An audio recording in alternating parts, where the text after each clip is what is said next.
story. It's Michael Franzese's story. Yeah, that Michael Franzese. He's been in the same rooms as Epstein. Watched the system work its magic. Saw the blackmail, the cover-ups, the cameras in chandeliers. What you're about to hear is his account, told through me, Dirty Harry. Why? Because this story needs to be told like it really is. No sugar, no spin, and no bloody mercy. But everything you're about to hear is told in my own words, Dirty Harry's words. Because if we're going to talk about power, corruption, and who really runs the show, it better be straight, brutal, and friggin' honest. Power, well, it's a peculiar thing. Doesn't need a gun when it's got your secrets tucked away. Picture this. A lone Caribbean rock. A disgraced math teacher builds himself a pleasure palace. Wires it up like a CIA safe house, chandeliers hiding cameras. The FBI, they drill into Epstein's safe after he's arrested, pull out hundreds, maybe thousands of DVDs, videos that exist, they say. I was trafficked to other billionaires, politicians, professors, even royalty. 2 decades later is dead. The tapes, missing, and the internet, stuck on all the wrong things. Whether Epstein killed himself, that's the magician's misdirection. The real trick is who gave him that much power, and why was he worth protecting? You might be thinking, why are we still talking about this guy, this creep? But let me tell you, the question about Epstein, it ain't been answered. I did a video on it a while back when the Department of Justice said the case was closed. I don't agree. I did a deep dive into Epstein, and there's a lot of unanswered questions. This ain't about one sick man. It's about the fortress that let him operate in plain sight. You'll hear about cameras and jail cells, private jets, and where he died. But those are just stage props in a trial we haven't even started. The only question that matters is who gave Epstein his power and why did they protect him? Over the next 25 minutes, we'll look at survivor testimonies, flight logs, bank warnings, sworn depositions, and more. You'll hear experts, podcasters, even comedians riff on conspiracy, but none of it stands without some shred of evidence. So listen closely. If we stop at how, we'll never get to who. And until we demand all those answers, whoever engineered Epstein's rise and built the walls around him, they'll keep the next one safely out of reach. This ain't a pity tour through Epstein's childhood or a rehash of tabloid rumors. We're beyond that. We're zeroing in on the part no one can explain. How an underqualified math teacher vaulted into the inner circles of billionaires, spies, and blackmail. When the dots stop adding up, we'll look at who's drawing them. That's the question. After months of digging, meeting the pharmacists, there's still a question mark. Who is this guy? A mysterious currency trading financier with crazy rules so no one would ever invest with him. A guy getting together with people, compromising, blackmailing everybody. Epstein shows up at Dalton in '74. No degree, just a gift for charm. 2 years later, he's a partner at Bear Stearns. Never passed a basic stockbroker test. Suddenly trusted with $1 million portfolios. How do you explain that? Like Uber hiring a guy who's never seen a steering wheel, then handing the keys to the whole fleet. He was a smart kid, no particular background, but good with numbers, made friends with important people. His career got going when he figured out new ways to dodge taxes. That's how he met rich people, coming up with strategies to avoid tax burdens. Economist Eric Weinstein leaves a meeting convinced Epstein was a construct, not a prodigy. This is not an actual human. Someone has created a fake human being called Jeffrey Epstein. Which leads to the real question, who supplied the parts? Hold that thought. We'll come back to it once we see the bigger picture. And there is a bigger picture. Epstein never sold business plans. He sold status. Pack a dinner table with Nobel Prize winners, sprinkle in a former president, and suddenly every billionaire in the room wants your phone number. He understood social engineering. Rich people can get anything they want except the one thing they can't control, their reputation. One guest bought into it completely. Les Wexner, the retail titan behind Victoria's Secret and Bath and Body Works. Epstein sold himself as a money whisperer. Wexner signed power of attorney paperwork, handing Epstein legal control of all his assets. Figure that out. Wexner's checkbook opened doors, a $40 million Manhattan mansion, Gulfstreams on standby, and most importantly, credibility. When a Fortune 500 owner vouches for you, doors don't just open, they stay open. But why would Wexner, a guy famous for micromanaging panty colors, hand the castle keys to a newcomer like Epstein? Journalist Nick Bryant dug up one answer: blackmail. Les Wexner was being blackmailed by Jeffrey Epstein. In 1987, he gave Epstein power of attorney over his billions. Wexner had ties to the Genovese crime family, not the kind of crowd you blackmail without backup. Jeffrey Epstein, by himself, could blackmail someone like Les Wexner, who has connections to the Genovese crime family. Whoever the blackmail mark has to know, if you touch Jeffrey Epstein, there's going to be retribution. That's the only way Epstein could blackmail some of the most powerful people in the country and the world. Rumors say Epstein caught Wexner on tape with a model, and that tape became a leash he never let go. Wexner denies it, but documents show he never took the power of attorney back from Epstein. The bottom line, Epstein wasn't pushing spreadsheets. He was trading access. Anyone who accepted the invitation gained prestige for a night and became leverage for a lifetime. Rich people can get sex, but they can't necessarily get people to shut up afterward. Epstein was a greedy pervert, but through his greed, he collected information that could be useful. Who could that be useful to? Who would like dirt? I saw creepiness immediately. The hair on the back of my neck stood on end. You're meeting somebody unholy. He knew how to read people and get what he needed from them. He was a brilliant manipulator, not just of vulnerable girls and women, but of powerful men. With cash and credibility secured, Epstein scales up. The next move isn't Wall Street, it's Palm Beach. They trusted him with their money, which may or may not have been a good idea. Then they began to trust him with other things. And then he begins to supply them with things. Money and reputation. They bought the hype. But now the pipeline needed a product. 18 got $200 for a massage and another $200 for each new girl she brought in. By the end, dozens of kids were recruiting each other. Epstein never had to leave the house. Sickening. He hunted vulnerable kids, just like me. Little St. James looked like paradise. Turquoise water, that bizarre temple, staff in crisp polos. But inside, it was hell in disguise. Renovation crews described mechanical rooms with electronic locks and hidden cameras aimed at every single bed. He had a camera hidden in the room and all kinds of videos, supposedly, of those events. Why do you think so many smart, powerful people allowed him to get so close? He was a good salesman. He had some nice assets he'd throw around, like islands. A lot of very wealthy people don't own an island. Islands are tough to maintain. Every rich person starts to wonder, could I afford it? Can I afford an island, or how many jets? Epstein's wealth was like gold, beaten into gold foil so it could cover a vast area and leave the impression of a solid gold life. Pilots recall teenage passengers with no parents, no luggage, only fear on board. He owns a private island over a mile away from St. Thomas, the main island, isolated. He purchases that. He owns the jet that flew into the airport, and the helicopter and the boats that transported him, and the women and children over to the island. U.S. Virgin Islands Attorney General Denise George put it bluntly, Epstein owned the whole supply chain. Jet, helicopter, launch boat. Once you're on that island, there's no taxi to wave down. Multiple survivors like Virginia Giuffre and Sarah Ransom testified about what they saw. I was abused by people that I can't even mention here. There are a lot of scars hidden behind those walls. It's no secret that everything was recorded. I've also seen recordings in his office. There are videos that exist. The people that know they exist, I'm sure, are very frightened of them being released. And remember Ghislaine Maxwell. How could we forget? She was the socialite turned enforcer. Court testimony shows she handled all the logistics, recruitment, room assignments, school uniform, costumes, passport confiscations. In 2022, she gets 20 years for trafficking. But remember, not one client, not one, joins the defendant's bench. Why has Maxwell been indicted on a conspiracy and no one else has been indicted? Maxwell helped Epstein traffic scores of underage girls for 25 years and was only indicted on one count of child trafficking. Little St. James was a factory. The currency wasn't sex, it was control.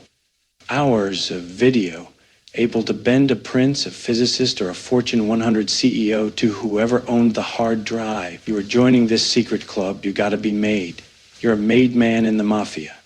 and you get to do crazy things. It's only if we have compromise, you see it in gangs, where you have to prove your loyalty and do something that now they have that control. So when they raise you up the ranks, they have that blackmail on you. That's what this whole story is about from the beginning. Now we get to 2006. That should have been the end for him. Palm Beach police deliver a 53-page probable cause dossier to the FBI. Sworn victim interviews, phone logs, even trash can DNA. Instead, what did the feds do? Federal prosecutors under Alex Acosta strike a non-prosecution agreement. Who ever heard of that? Epstein pleads to state charges, serves 13 months in a county wing with daily work release. Even a guy for bookmaking gets more time than that. The deal also grants immunity to any potential co-conspirators, whether they were known or unknown. Years later, Acosta tells Trump's vetting team, "It was told that Epstein belonged to intelligence. We were told to back off." Alex Acosta was the Epstein prosecutor in the initial case, where Epstein was given a wrist slap and let off. He was asked by the press, "Why did you go harder on Epstein? Why did you let him go?" "I was told to back off Epstein because he belonged to intelligence." The fact is, Epstein has been running through these CIA networks for 40 years. But there's also all the international networks. He belonged to intelligence, meaning just U.S. intelligence, although there absolutely was U.S. intelligence. It could also be a role of Israeli intelligence, UK British intelligence, Saudi intelligence, because he was working with Adnan Khashoggi in Saudi Arabia. Appeared to have deep ties to the royal family in the UK, and of course appears to have links to many aspects of Israeli intelligence. In 2002, Vanity Fair writer Vicky Ward turned in a profile naming whistleblowers Maria and Annie Farmer. Editor Graydon Carter removed the allegations after a private meeting with Epstein. Why? What happened in that meeting? Security staff told NPR and New York Magazine that a severed cat's head and a bullet were later found at Carter's home. A severed cat's head. Not a horse head, but a cat's head. Do you believe this? Yet Carter still denies intimidation, not intimidated by a severed cat's head. Internal compliance memos show that Deutsche Bank classified Epstein as high risk in 2015 after spotting millions routed through offshore entities. Regulars say the bank kept the account open until mid-2018, closing it only after the Miami Herald expose. When local police, a national newspaper, and a global bank all hit the same tripwire, and each time somebody cuts the fuse, that isn't luck. Something's going on. It's infrastructure. Somebody kept moving the safety net to wherever Jeffrey Epstein fell. When that happens over and over again, you have to raise the question, is somebody running interference for this person? The question isn't about the underage women. The question is really about why he was so protected. A lot of these girls, and I've talked to a number of them, a lot of them are afraid. We're not just talking Jeffrey Epstein. We're talking some of the most powerful people in the world. Jeffrey Epstein trafficked underage girls for 25 years. You don't get this kind of protection out of nowhere. I think something is going on. He was either running his own blackmail business or someone was using him as a front for that. I think we're kidding ourselves if we try to pretend that's not what was going on.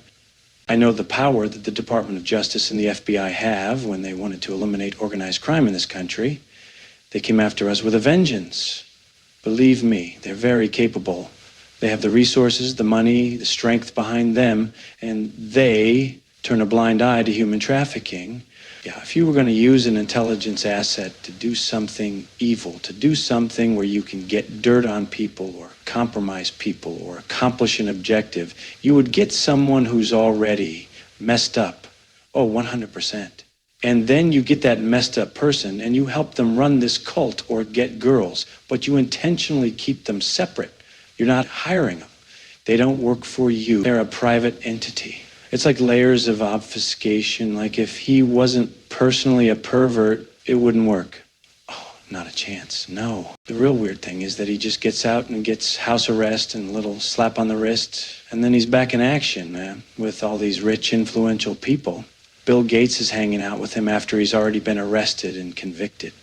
If you're an entity that wanted full control, you wanted to control the votes of a senator, a congressman, a judge, or you wanted to control the money of a billionaire or some royalty. If you wanted that level of control, you get them on film with a 12-year-old, you control them forever. August 10th, 2019, 6:30 a.m., Manhattan's Metropolitan Correction Center, a place I'm very familiar with, spent 7 months there. Jeffrey Epstein is found unresponsive in his cell. He'd been on suicide watch for 6 days after an earlier incident. Then, against Bureau of Prisons policy, he was transferred to a lower security special housing unit and left with a bunk bed sheet. Cameras, 2 CARD cameras, outside the cell all of a sudden malfunction at the same time. Prosecutors later told the court the footage was unusable. Why? Since when? Where were the guards? Both night officers admitted they were shopping online and dozing off. Both security cameras glitch out. Both security guards fall asleep. The visitor log pages ripped out of the notebook. They falsified 75 rounds in the logbook, a felony count they pleaded guilty to in 2021. The autopsy. New York City's chief medical examiner ruled it a suicide by hanging. However, Dr. Michael Baden, a former New York State pathologist, was present throughout the family's autopsy. He testified the hyoid bone and the thyroid cartilage showed multiple fractures more consistent with homicidal strangulation than a self-inflicted hanging. Believe me, he did not commit suicide. I was in that cell. It was all... You'd have to be there's no place to hang yourself on. Trust me when I tell you this. I'm not saying this for any other reason other than it's the truth. I experienced it. I was there. The cameras go dead. The guards are dozing off. It's nonsense. You couldn't even go sit on the toilet there without them walking back and forth. Trust me on that. Same as mine. The whole internet lit up. Epstein didn't kill himself. Wasn't just a meme. It was a scream. It eclipsed every other thread in the story. Cameras didn't work, and then the tapes were accidentally deleted from the first time he attempted suicide. I don't think there's any way in hell he killed himself. It was definitely a murder. We've been fuming on this conspiracy for so long. We've got footage. And you're getting it, and you can make up your own mind. Killed himself? Not killed himself? Was there a guard there? What was going on? Did he have a roommate? To me, that's all just basically a mirage for the bigger problem that's going on. I've tried not to focus on whether or not Epstein killed himself. I think that's kind of a red herring. What we need to focus on is justice for these victims. Here's the media trip. Argue suicide versus murder long enough, and nobody starts to ask who lost access to the tapes. Tens of thousands of hours of Epstein and his people having sex with underage children. Where are the people? I want arrests. I want those people. Killed himself? That's okay. We're not stupid. We know what happened. If they say he killed himself, whatever. Maybe they gave him an ultimatum. Maybe they're like, hey, listen, we're going to shut the cameras off. You at least better do it, or else it's going to be hell or high water for you. So... maybe, I don't know, I don't care. At this point, I want the customers. What? Where are the tapes? Why is everyone talking about the flight logs and the files? Where are the tapes? This guy was clearly taping people to blackmail them. The FBI agents, they removed dozens of CDs and hard drives from Epstein's Manhattan townhouse 3 weeks earlier, each labeled with a name and a date. The FBI drilled Epstein's safe after he was arrested and took out anywhere from hundreds to thousands of DVDs. And we know they did that, and yet no one is asking for the tapes. Defense lawyers in Ghislaine Maxwell's trial, they confirmed none of that video entered into evidence. Why not? Why not, my friends? That's textbook misdirection. You focus the country on a bedsheet knot so no one else asks who controls the compromise. Until the perpetrators on those drives are brought to justice, suicide versus murder is a side quest. The main plot is who just lost and who now controls the leverage of a lifetime. So we circle back to Eric Weinstein's hunch that Epstein felt like a construct. But who was the engineer? Epstein, the operator, is mapped. Now, the bigger mystery, who built the machine he ran? Take half of all the time you spend thinking about Jeffrey Epstein, talking about Jeffrey Epstein, everybody, and spend half of that time saying, what do we think about whoever was behind Jeffrey Epstein? There are two plausible theories that I believe, both sketched by career intelligence officers who know what they're talking about. Theory number one, it was a state-run access operation. Seasoned intel people point out the whole operation feels like classic access work. You can't recruit a president or a prince. So you recruit the guy who parties with them. Epstein. Mossad shows up in various rumors and speculations because Ghislaine's father, Robert Maxwell, he died while under investigation as a longtime Israeli asset. And contractors who installed Epstein's townhouse cameras, they told reporters they were from an Israeli security agency. But CIA and MI6 veterans, they also say the tradecraft looks familiar to every major service. One ex-agency analyst put it to me like this: if a foreign shop is collecting blackmail on U.S. leaders, Langley's first instinct isn't outrage. It's, do we already have a copy? In other words, more than one flag could have been on the play. Theory number 2, free agent, blackmail merchant. And here's what we can actually see in the paper trail. No theories, just receipts. First, the flight logs. 30-plus same-day international trips where Epstein's jet touched down in one country at breakfast and another by dinner. Russia in the morning, Israel at night, wheels up again before sunrise. Anyone who's ever waited in a customs line knows you don't move that fast unless somebody's waving you through. I know that for a fact. I'm always in customs lines. Over in New Mexico, county permits list a helipad engineered to Pentagon specs. Why is that? That's massive overkill for a private chopper, but it's perfect if you want aircraft coming and going without ever hitting a public runway. Trial exhibits add another clue. Guest list. At least 6 researchers who held live Pentagon or DARPA grants show up as visitors to Little St. James. Epstein wasn't just quoting playboys, he was collecting scientists working on government projects. Even the banks noticed the pattern.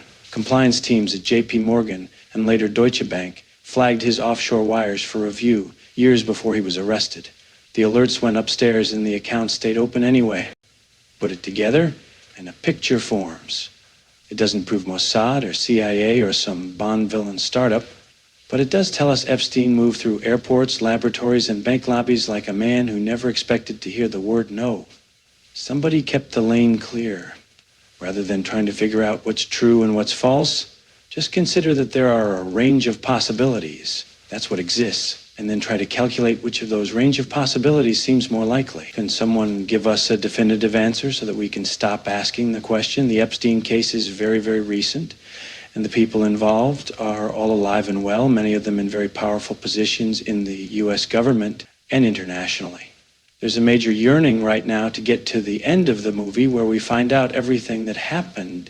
And I think it's great that people have that desire. I hope more and more does come out. I think the truth is that with any intelligence operations, we're probably never going to know all of the details of exactly what happened.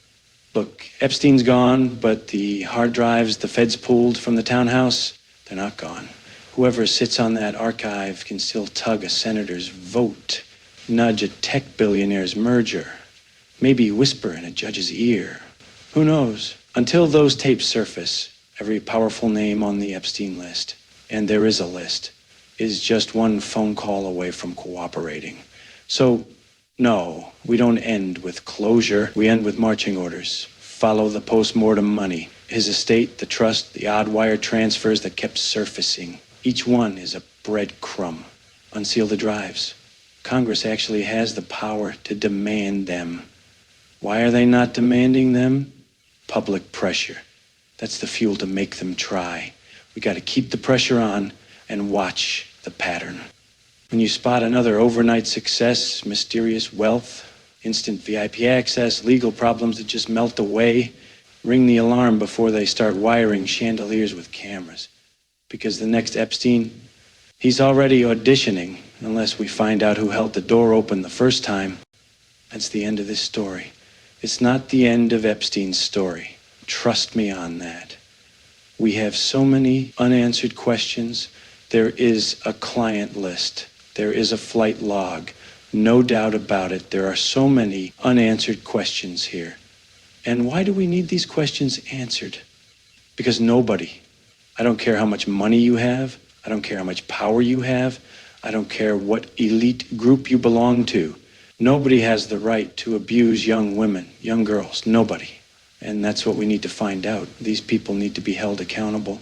It has to stop, because if we don't put a stop to it, it's going to continue to go on.